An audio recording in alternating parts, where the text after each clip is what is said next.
Olá, pessoal, sejam muito bem-vindos. A gente está aqui mais uma participação aqui no CIS 2026 do VascCast.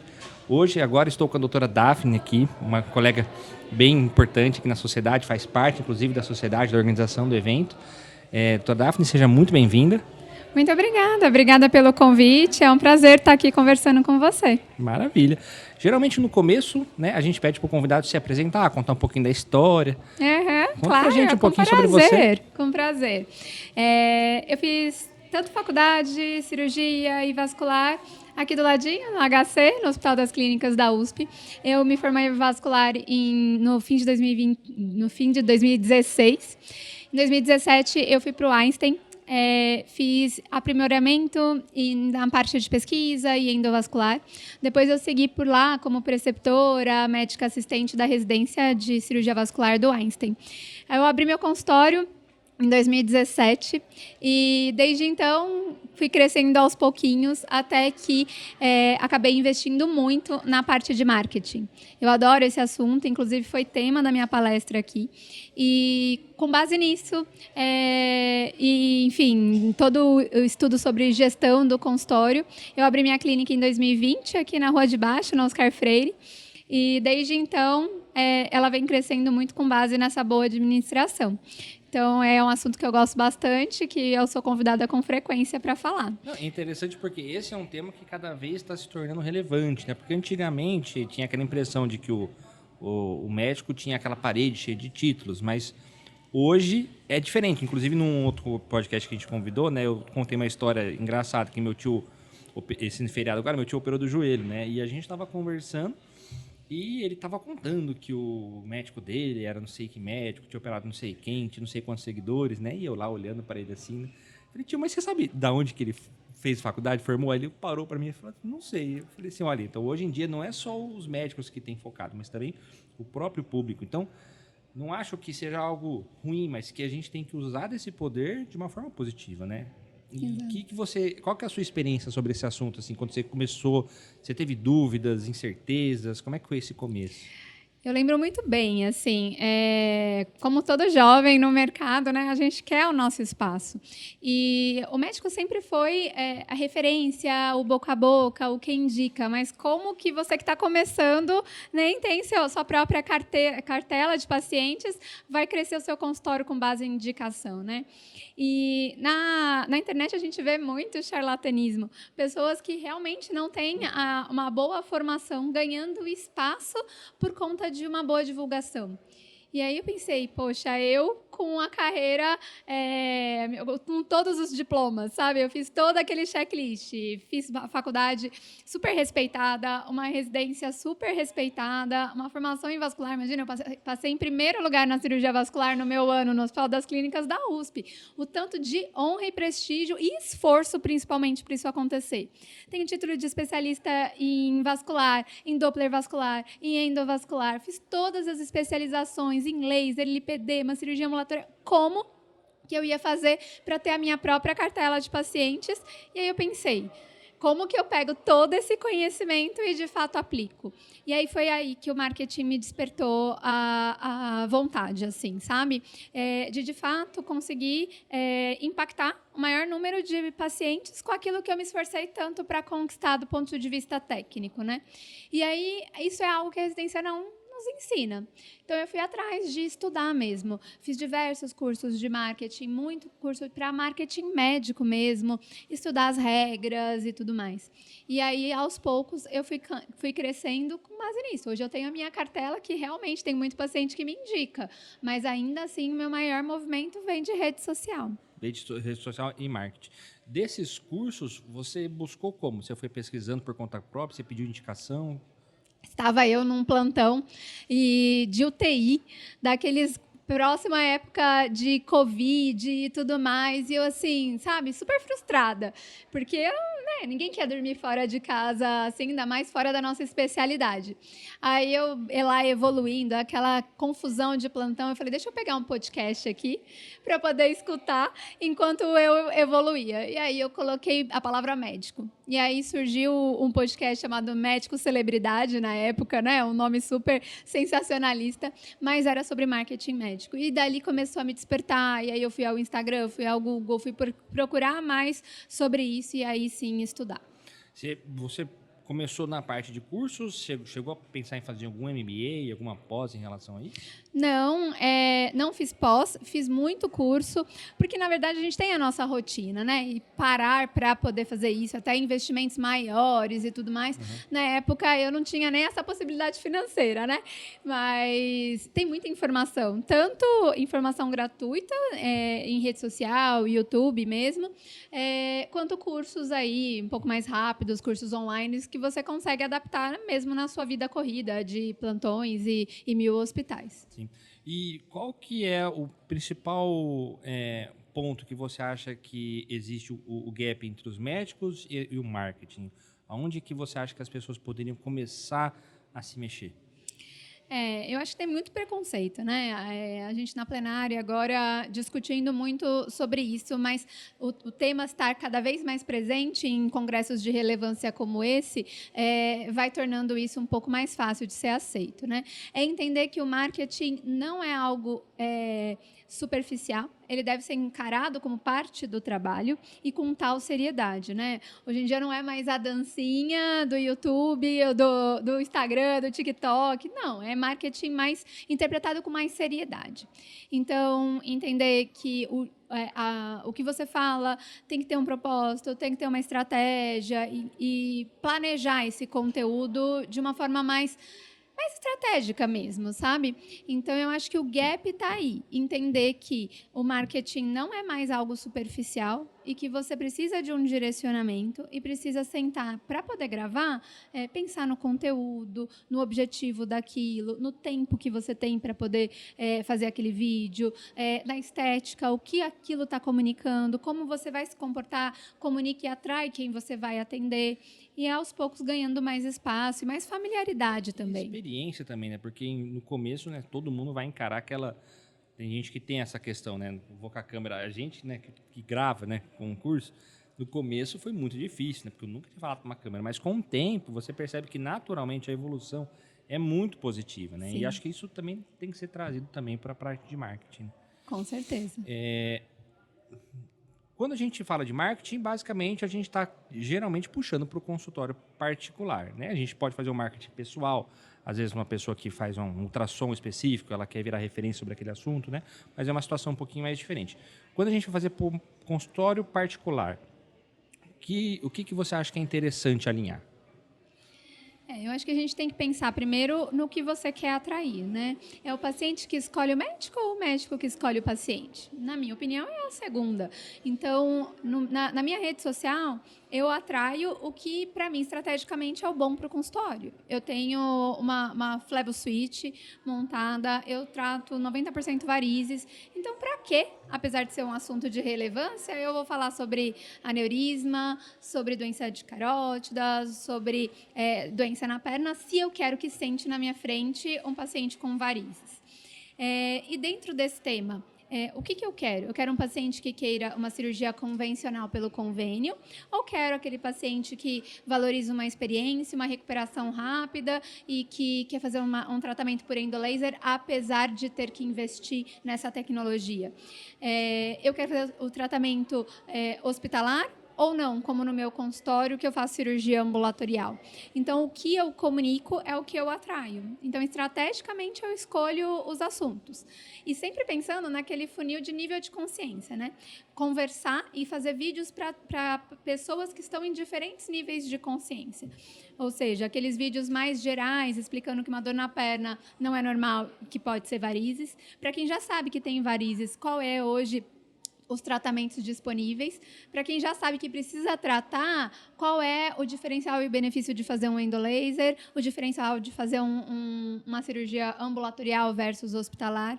E aí sim, descendo mais nesse funil, porque eu e não o vizinho, né? Porque afinal é sobre isso também. Então, mostrando os nossos diferenciais, os nossos valores, qual é a experiência que eu ofereço para os meus pacientes no meu consultório. Perfeito. E o tratamento de varizes está cada vez mais vindo de forma ambulatorial para ser feito no consultório, né? Você acha que existe uma fronteira entre ir para o consultório ou ir para a cirurgia? Ou você tem reparado que, mesmo casos mais desafiadores, estão tendo bons resultados via ambulatorial? Eu acho que o divisor de águas é muito mais sobre a experiência e a curva de aprendizado de cada um. Quando eu comecei na cirurgia ambulatorial, obviamente os casos eram mais simples e menores. Hoje eu faço casos muito grandes, inclusive com auxiliares vasculares dentro da mesma cirurgia ambulatorial.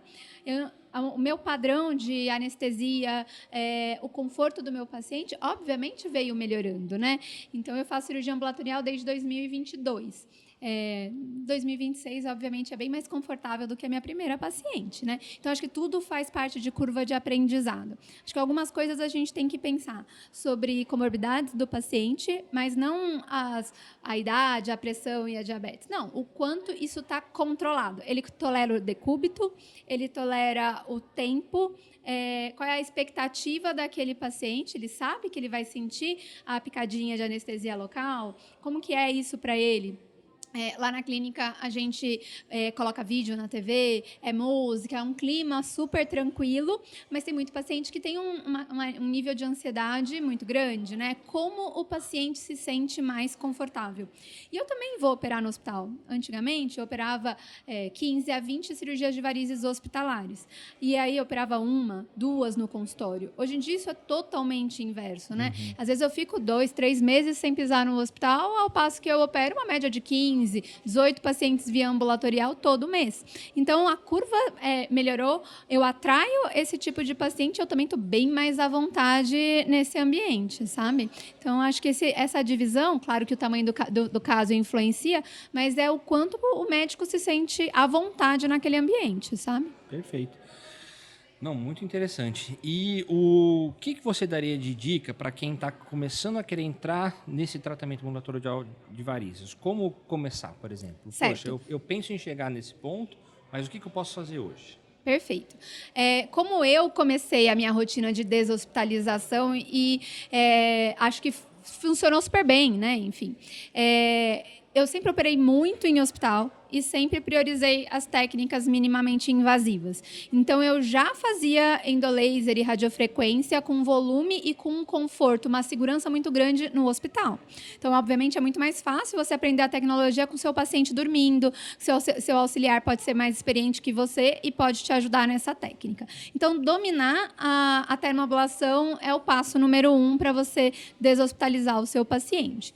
O segundo ponto é ter uma boa rotina de anestesia local, protocolar tudo direitinho. Você conhecer e ter contato com a cirurgia ambulatorial, ver alguém operando no ambulatorial, antes de você colocar o seu primeiro caso, nossa, você já salta muitas alertas e dicas, sabe? Então, hoje eu abro a minha clínica para colegas acompanharem o meu trabalho e o feedback é isso. Nossa, eu vou mudar muita coisa, a questão de material, sabe? Saber o que você tem que ter na sua clínica e tudo mais. Isso antes do que na hora H, putz, eu preciso e não estou. Diferente do hospital que você levanta a mão e tem tudo, sabe? Então, o preparo do espaço também é muito importante. E aí, obviamente, começa com casos menores, com uma quantidade de flebectomia menor, por exemplo. Ter essa habilidade técnica da flebectomia treinada no hospital antes, já trabalhar com tumescência, perivarizes ali, para você se habituar a fazer a flebectomia com a tumescência antes de ir para o ambulatorial, isso é bem importante também. A flebectomia no ambulatorial você mantém, você não faz exclusivamente endolaser mesmo em tributárias? Eu faço todas as técnicas hoje, sabe? Eu domino tudo que tem hoje dentro do tratamento das varizes. E eu não sou a que levanta a bandeira de uma única técnica. Eu olho para a perna do paciente e eu decido para cada região, inclusive, o que eu vou fazer. Então, se é uma varizes de cavo poplíteo, e mesmo eu estando dentro de uma cirurgia ambulatorial, que eu vou fazer flebectomia numa outra região, se eu acho que vai melhor no laser transdérmico, no final eu viro ele e disparo o laser que está ali do meu lado. Então, isso eu faço. Eu tento reduzir ao máximo a flebectomia, mas usando o laser transdérmico associado à escleroterapia. Nas veias que eu julgo que não vai bem essa técnica, eu olho profundidade, o quanto é retilíneo, o tamanho da veia e tudo mais. A minha técnica de escolha para tratamento de varizes ainda é a flebectomia. Mesmo no ambulatorial, eu faço muita flebectomia. Como eu uso anestesia local tumescente e uso adrenalina, não sangra. Eu uso uma compressa para uma cirurgia de varizes bem grossas. E que não é que eu trato uma veinha. Quem me acompanha na rede social vê o volume das varizes que eu faço, sabe? Eu tratar, fazer termoablação de 4 safenas, um monte de varizes, bilateral, grosso calibre, eu uso uma compressa. Então, a flebectomia é ainda a minha principal escolha. Maravilha. Inclusive, você tende a fazer as flebectomias como, tecnicamente, assim? Quais são o passo a passo que você acha que tem funcionado bem nas flebectomias? Legal. A tumescência, por exemplo, faz parte, né? Exatamente. Então, eu começo fazendo botão anestésico, usando a agulhinha amarela de escleroterapia. Só para comentar, nessa situação o paciente está com sedação consciente, geralmente. Hoje, eu comecei usando muito sedação consciente. Ao longo do tempo, quando você vai fazendo casos maiores, o seu tempo de cirurgia às vezes é maior também, né? Porque o caso, obviamente, é maior. E aí eu acho que a sedação consciente, ela precisa ser titulada com mais cautela, para não ter efeito colateral como náusea e vômito, né? E eu tenho uma filhinha de 1 ano e 3 meses. A gente não pode usar a sedação consciente quando está grávida. E hoje é o meu maior volume, a cirurgia ambulatorial. Então, desde quando eu fiquei grávida, eu raramente fiz, né? Na gestação eu não fiz nenhum caso e trabalhei normalmente. Então, desde então, eu faço só com a anestesia local. Legal. Eu só uso sedação consciente quando o paciente já vem com essa informação e me pedindo para usar. Eu geralmente oriento os efeitos que podem acontecer e uso muito pontualmente. Hoje eu opero os pacientes somente com anestesia local. Então, eu pus o paciente de pé, fiz as marcações, eu uso o Vein Viewer para poder marcar. Marquei as veias, eu começo com botão anestésico e agulha amarela. Botões anestésicos com intervalo maior, pouco. Eu penso qual que é o tamanho que a minha agulha preta chegaria entre um ponto e outro de botão anestésico. E aí, esse botão é anestésico mais concentrado. Eu uso 2 ml de estilo para, completando 8 de soro, fica uma seringa de 10 que eu faço os meus botões anestésicos. E aí, por esses botões anestésicos, eu vou fazendo a tumescência com agulha preta, para ir mais rápido e tudo mais. Numa anestesia, né, obviamente, bem mais diluída, e eu uso adrenalina nessa solução. E aí, sim, eu uso lâmina oftálmica, para fazer o mínimo ali de trauma, os furinhos bem discretos, e a agulha de crochê 10, no máximo 8, mesmo para varizes bem calibrosas. A tumescência você faz para todos os locais de flebectomia ou alguns selecionados? Para todos. Para todos. Tumescência, inclusive, você faz a tumescência para escleroterapia em algumas situações, venolectasia, por exemplo? Faço também. Ali, em geral, para venolectasia, eu faço uma pré-lavagem com soro, faço laser, né, faço esclero, e aí ao redor tumescência também. Técnica de microperfuração? Faço também. Faz também. Principalmente para essas lesões, tipo venolectasia, que tendem a pigmentar mais. Isso. Perfeito, muito interessante, doutora. Em relação às complicações, né? Vamos falar, então, já puxa no gancho da pigmentação. O que você tem feito que você tem sentido que tem trazido uma diferença grande para os pacientes? Olha, a tumescência melhorou muito meus resultados. Como eu faço, às vezes, varizes mais calibrosas, eu adoro, na verdade, usar o laser transdérmico associado à escleroterapia em cavo poplíteo, aquelas varizes maiores de lateral de coxa, eu uso muito.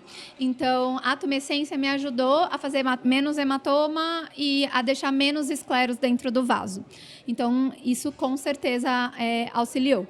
Eu faço retorno uma semana depois desses pacientes e eu dreno tudo.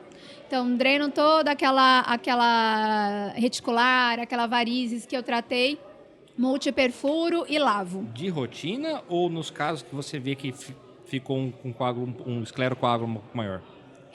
Se eu vou tratar reticular ou varizes, veia saltada, principalmente de cavo poplíteo, de rotina para todo mundo. Se tem alguma área de venulectosia, também de rotina para todo mundo. Às vezes eu perfuro lá na hora, mas a gente sabe que recoleta e aí eu faço ali aquele retorno na semana seguinte. Isso também melhorou meus resultados. Para casos que eu vou tratar, tem mais chance de pigmentação, às vezes tom de pele, tipo de vaso, eu uso Flebon e Fletop para todo mundo, já passo no dia da consulta, para diminuir aí, usando o picanogenol, para diminuir tendência de pigmentação. Eu faço compressão excêntrica para esses vasos maiores. Essencial. Então, ajuda também. Eu uso aqueles rolinhos de dentista ali no cavo poplíteo, acompanhando o desenho de uma reticular na lateral da coxa, por exemplo, e meia elástica por cima. Perfeito. Isso também me ajuda bastante. Quanto tempo você deixa o paciente com a meia? Em geral, eu deixo uns 2, 3 dias. Eu gosto do 3 dias porque quando a gente faz bastante escleroterapia, às vezes o pé pode inchar um pouquinho. Eu uso etamolin, que é um esclerosante não tão famoso, né? Mas eu gosto muito do resultado. Eu acho que deixa menos escleros do que a espuma, por exemplo. Acho que tem menos chance de pigmentação, mas isso é sensação, isso não tem evidência científica, né? Mas o etamolin, ele é bem inflamatório, então ele dá uma inchadinha no pé.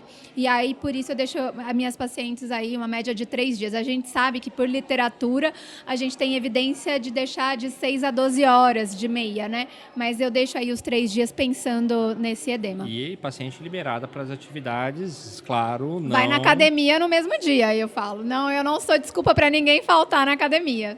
Nos meus tratamentos, inclusive as termoablações, eu libero muito rápido para ir para academia.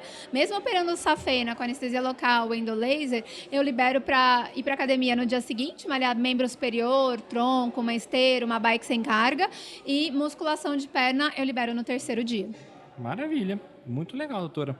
Acho que foi bem interessante a conversa. Tem mais alguma coisa, alguma dica que você queira passar para os nossos ouvintes, para quem estiver aqui com a gente? Eu acho que muita gente tem bastante receio da cirurgia ambulatorial, sabe? E eu convido a tentar, a experimentar. Quem quiser ir no meu consultório acompanhar um caso, tá super convidado. É só entrar em contato comigo, falar né? o Instagram, alguma Exatamente. Eu posto semanalmente casos, né, nesse sentido, todos esses casos que a gente conversou. Meu Instagram é @DRA, doutora Daphne Vascular. E pode me chamar no direct, a gente conversa sobre esse assunto. E realmente a cirurgia ambulatorial foi uma virada de chave muito grande para o crescimento do meu consultório, tanto de paciente quanto financeiro também, né? Porque afinal é para isso que a gente trabalha, né? Tá ótimo, então. Muito obrigado, doutor. Obrigada pelo convite, foi um prazer. Prazer todo nosso. Isso aí.